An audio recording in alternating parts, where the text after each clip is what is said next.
Pendekar, orang yang paling pemberani dan terkuat sepanjang sejarah. Karena dia dengan usia yang sekian mudanya melawan orang yang setua ini dan sekuat ini dan bisa berhasil membunuhnya.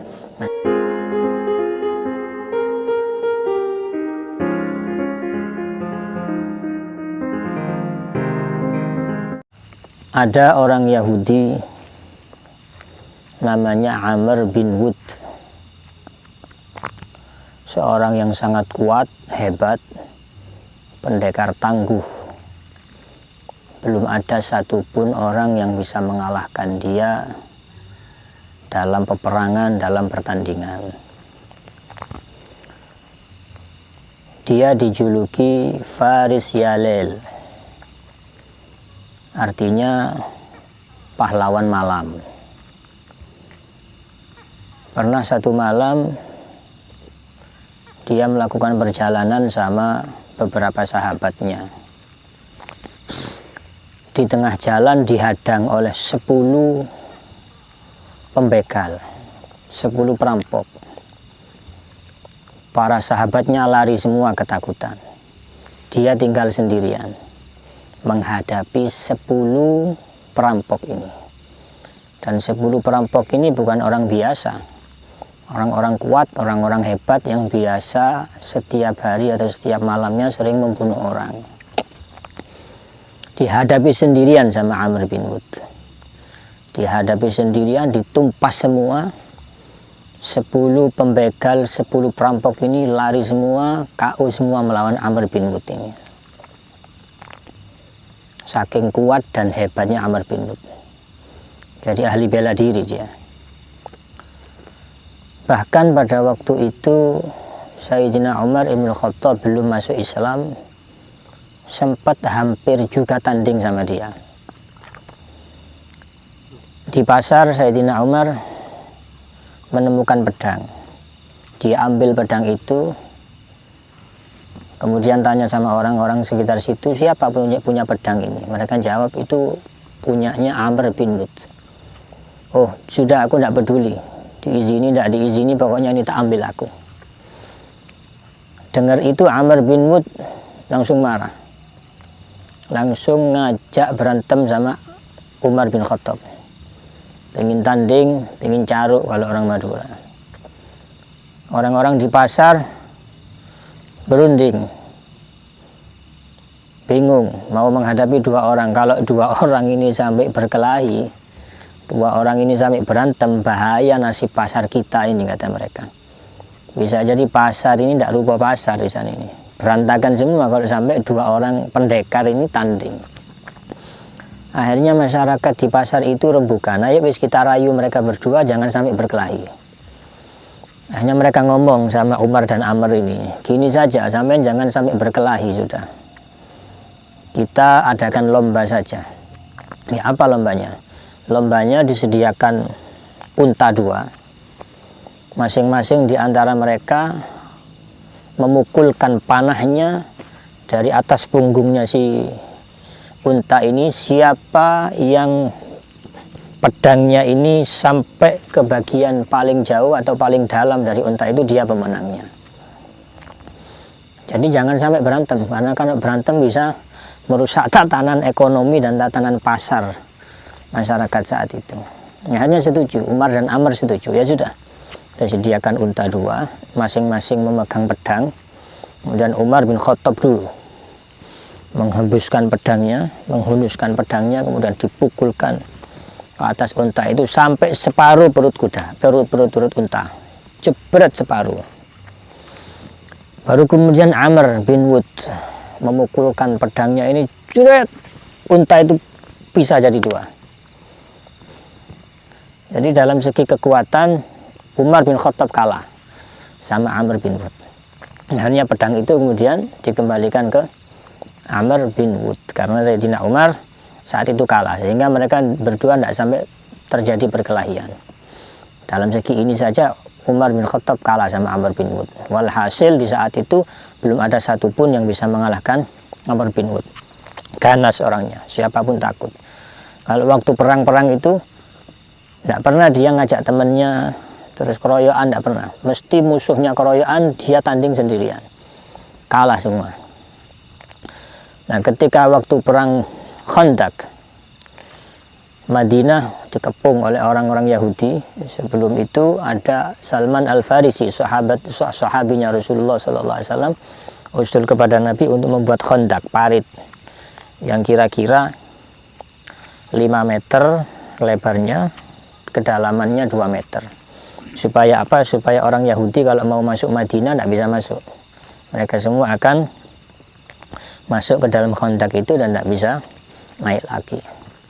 Setelah selesai pembuatan Khandaq, pada saatnya orang Yahudi ini menyerbu kota Madinah. Semuanya tidak jadi masuk. Ternyata ada Khandaqnya, ada galiannya. Tapi 5 di antara mereka berhasil lompat, berhasil menembus Khandaq ini. 5 orang top di antara orang Yahudi berhasil menembus parit atau galian ini. Salah satu di antara 5, Amr bin Wud. Dia dengan kudanya, dengan sombongnya mengelilingi pasukan orang Islam yang di situ ada Rasulullah Shallallahu Alaihi Wasallam. Kemudian bengak-bengok, ayo siapa yang berani tanding melawan aku? Terus gitu, betul-betul. Siapa yang berani tanding melawan aku? Siapa yang berani melawan aku? Diam semua. Orang Islam diam semua. Meskipun di situ ada Rasulullah, diam semua. Karena diam semua, terus saja si Amr ini, ayo katanya kalau mati kalian akan masuk surga. Kalau di antara aku yang mati akan masuk neraka. Mana buktinya? Yang berani mati syahid mana? Katanya kalau mati syahid masuk surga. Kok tidak ada yang berani melawan aku? Akhirnya Rasulullah pengumuman sama orang Islam, ayo siapa yang berani melawan Amr bin Wud ini? Tidak ada yang berani, tidak ada yang ngangkat tangan, illa Sayyidina Ali bin Abi Thalib. Ana lahu ya Rasulullah, biarkan aku yang menghadapi dia ya Rasulullah. Saat itu Amr usia sekitar 80 tahun, sudah tua, berani, kuat, gagah. Sayyidina Ali sekitar usia 23 tahun. 80 versus 23. Akhirnya apa kata Rasulullah? Ya Ali, haza Amr. Ali, ini Amr, ijlis, duduk kamu. Jangan kamu yang melawan dia. Ya Rasulullah cari lagi, ayo siapa yang mau berani tanding melawan Amr bin Wud ini? Tidak ada yang berani angkat tangan. Kecuali tetap Sayyidina Ali. Ana lahu ya Rasulullah. Kedua kalinya tetap Sayyidina Ali. Ya Ali, haza Amr. Ini Amr ya Ali, bukan sembarang orang. Ijlis, duduk kamu. Pengumuman lagi sama orang. Tidak ada yang berani kecuali tetap Sayyidina Ali. Ana lahu ya Rasulullah. Biarkan aku saja yang melawan Amr ini ya Rasulullah. Ya Ali, ini Amr, duduk kamu. Wa inkan Amr, kata Sayyidina Ali. Biarkan Rasulullah tidak ngurus kula. Baba masih Amr, biarkan saya yang menandingi dia. Akhirnya karena 3 kali Sayyidina Ali memaksa Rasulullah untuk dia tanding sama Amr, akhirnya diizini sama Rasulullah. Tapi sebelum berangkat, sebelum tanding sama Amr, Sayyidina Ali dikasih pakaian ini, apa, rompi anti senjata sama Rasulullah, anti peluru, anti senjata itu dikasih pakaian. Kemudian apa ini, mahkota atau apa itu, semacam imamah apa yang dipakai di kepala itu, dan juga pedangnya Zulfaqar, pedang yang di apa, di pucuknya ada 2, semacam dua kepala itu dikasihkan sama Sayyidina Ali. Kemudian didoakan oleh Rasulullah, dikasih doa. Kalau zaman sekarang mungkin disuwuk dulu ya, disuwuk dulu, disebul, setelah itu baru berangkat. Ada riwayatnya, cuman saya tidak ingat, kurang pas redaksinya. Tapi kalau buka kitab lagi ada doa yang dibaca oleh Rasulullah ketika nyuwuk Sayyidina Ali mau tanding ini. Suwuk, berangkat Sayyidina Ali. Sayyidina Ali maju, ditanya sama Amr, siapa kamu? Kok berani melawan aku? Ana Ali. Ali anaknya Abdul Muttalib. Naam, Ali bin Abi Thalib. Saya Ali bin Abi Thalib. Kamu ini kelasnya ponakan saya, paman-pamanmu saja yang suruh ngelawan saya, jangan kamu. Aku ndak mau membunuh kamu, ndak sudi. Maksudnya si Amr ini sombong, kecilian, kon kate ngelawan aku, kate mateni gak tega. Katanya si Amr. Tapi jawaban Sayyidina Ali apa? Lakinni uhibbu an aqtulak. Tapi aku tega dan pingin mateni sampean, katanya. Tambah semakin marah ini si Amr ini. Akhirnya apa? Ya wis, ayo katanya Sayyidina Ali, belum. Katanya kamu ini kalau ditantang 3 perkara, pasti salah satu di antara 3 itu pasti kamu turuti tantangan itu. Ya sudah, apa tantangannya? Yang pertama, kamu sekarang syahadat, beriman kepada Allah, beriman bahwa Rasulullah utusan, bahwa Muhammad utusan Allah. Wah, kalau ini tidak mau aku, tidak ada urusan aku sama Allah dan Muhammad, tidak ada urusan, tidak mau aku. Ya sudah, pilihan kedua sudah, kamu pulang saja, tidak usah ruwet di sini wes. Apa kata ampuh, kalau pulang aku gimana nanti? Apa kata para cewek-cewek di daerahku nanti? Dibilang pengecut aku nanti, dibilang penakut aku nanti. Sudah bertemu musuh gini kok suruh pulang, tidak mau aku. Ya sudah, pilihan ketiga apa? Pilihan ketiga, ayo turun tanding sama saya. Lah, kalau pilihan ketiga ini, ayo siap. Kok berani kamu? Akhirnya Amr bin Wud kemudian tanding sama Sayyidina Ali, tanding campur di situ, pedang ketemu pedang, tuang-ting, saking dahsyatnya peperangan itu, pertandingan itu sampai disebutkan riwayat pasir-pasir dan debu-debu ini berhamburan sampai 2 orang ini tidak terlihat. Yang terlihat hanya debu. Orang-orang Islam menyaksikan situ. Tuang-ting semua ketakutan. Jangan-jangan Sayyidina Ali terbunuh. Tuang-ting sampai sekitar 1 jam hanya suara tang-ting dan yang kelihatan adalah debu-debu ini. Sampai pada akhirnya Sayyidina Ali takbir, Allahu Akbar, ternyata pedangnya Sayyidina Ali sudah menghunus, sudah membunuh Amr bin Wud, dan akhirnya Amr bin Wud tergeletak mati. Kemudian selesailah pertandingan itu. Debu-debu yang berhamburan turun semua. Akhirnya mereka semua, Rasulullah juga mengatakan Allahu Akbar, takbir semua, bersyukur atas kematiannya si Amr bin Wud ini. Setelah selesai, Sayyidina Umar bin Khattab muncul komentar sama Sayyidina, ya Ali, kenapa tidak kamu ambil saja itu pedangnya, kemudian rompi anti pelurunya, anti senjatanya, kenapa tidak diambil saja sama kamu ya Ali? Katanya Sayyidina Ali, tidak ada urusan aku sama harta kepemilikan orang yang kayak gini, tidak mau aku. Karena hukumnya dalam perang itu, kalau perangnya bareng-bareng, 2 pasukan melawan, kemudian banyak yang mati meninggal, itu harta-harta milik orang kafir dirampas, dikumpulkan sama panglima, nanti panglima yang membagi harta-harta itu. Kecuali kalau tanding senggel berdua gini. Kalau berdua gini, siapa yang membunuh, dia yang berhak. Nah, kayak hukumnya Sayyidina Ali ini. Yang mati Amr bin Wud tanding sama Sayyidina Ali, maka harta miliknya Amr bin Wud, kudanya, senjatanya, pedangnya, itu adalah miliknya Sayyidina Ali haknya. Tapi sama Sayyidina Ali tidak diambil. Kenapa? Karena Sayyidina Ali tidak mau berurusan dengan orang kafir yang modelnya kayak gini. Rasulullah Shallallahu Alaihi Wasallam setelah perang Khandaq itu mengatakan, Darbatu Aliyin fil Khandaq afdalu min ibadatis Tsaqalain. Pukulan Sayyidina Ali memukul sampai membunuh Amr bin Wud ini, itu pahalanya jauh lebih besar dari pahalanya ibadahnya manusia sealam dunia ini. Karena apa? Karena barokahnya Sayyidina Ali membunuh Amr bin Wud ini bisa menggetarkan musuh orang-orang Yahudi saat itu. Karena Amr bin Wud dianggap sebagai orang nomor 1 di kalangan mereka, paling kuat. Dari sini para mu'arrikhun, orang-orang ulama yang ahli tarikh menyebutkan Sayyidina Ali ini adalah pendekar, orang yang paling pemberani dan terkuat sepanjang sejarah. Karena dia dengan usia yang sekian mudanya melawan orang yang setua ini dan sekuat ini, dan bisa berhasil membunuhnya, hanya Sayyidina Ali.